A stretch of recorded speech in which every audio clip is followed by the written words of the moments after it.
யாக்கோபு தன் குடும்பத்தோடும் மாடுகள் ஆடுகளோடும் பயணித்துக் கொண்டிருந்தான். அவன் மனதில் ஒரே ஒரு பயம்தான்.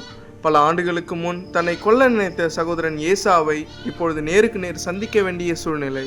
தேவன் முன்பு இரவு யாக்கோபை ஆசீர்வதித்திருந்தாலும் மனித பயம் அவன் உள்ளத்தில் இன்னும் இருந்தது. யாக்கோபு மிகுந்த புத்திசாலித்தனத்துடன் தன் குடும்பத்தை ஒழுங்குபடுத்தினான். முதலில் அடிமை பெண்களையும் அவர்களுடைய பிள்ளைகளையும், அதன் பின் லேயாளையும் அவள் பிள்ளைகளையும், கடைசியில் ராக்கேலையும் யோசேப்பையும் வைத்தான்.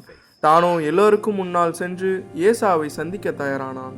ஏசாவை கண்டவுடன் யாக்கோபு அவனுக்கு முன்பாக 7 முறை தரையில் சாஷ்டாங்கமாக விழுந்து வணங்கினான். இது அவன் உள்ளத்தின் தாழ்மையையும் சமாதான விருப்பத்தையும் வெளிப்படுத்தியது. ஆனால் யாக்கோபு எதிர்பாராத ஒன்று நடந்தது. ஏசா ஓடி வந்து யாக்கோபை கட்டி தழுவி அவன் கழுத்தில் விழுந்து முத்தமிட்டான். இருவரும் கண்ணீர் விட்டார்கள். பல ஆண்டுகளாக இருந்த கோபமும் பகையும் அந்த கணத்தில் கரைந்து போனது. ஏசா யாக்கோபுடன் இருந்த பெண்களையும் பிள்ளைகளையும் பார்த்து, இவர்கள் யார் என்று கேட்டான். யாக்கோபு, தேவன் நமது அடியாருக்கு அருளிய பிள்ளைகள் என்று பணிவுடன் பதிலளித்தான். எல்லோரும் ஒருவருக்கொருவர் வணங்கினர். பின்னர் ஏசா யாக்கோபு அனுப்பிய பரிசுகளை பற்றி கேட்டான்.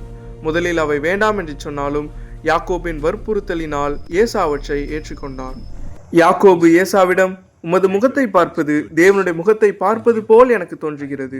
நீர் என்னை கருணையுடன் ஏற்றுக்கொண்டீர் என்று சொன்னான். இது அவன் உள்ளத்தில் இருந்த உண்மையான நன்றியையும் சமாதான உணர்வையும் காட்டியது. ஏசா இருவரும் ஒன்றாக செல்லலாம் என்று சொன்னான். ஆனால் யாக்கோபு தன் பிள்ளைகளும் மாடுகளும் மெதுவாக செல்ல வேண்டியதால் தானே பின்னால் வருவதாக கூறினான். அதன் பின் ஏசா சேயீருக்கு திரும்பி போனான்.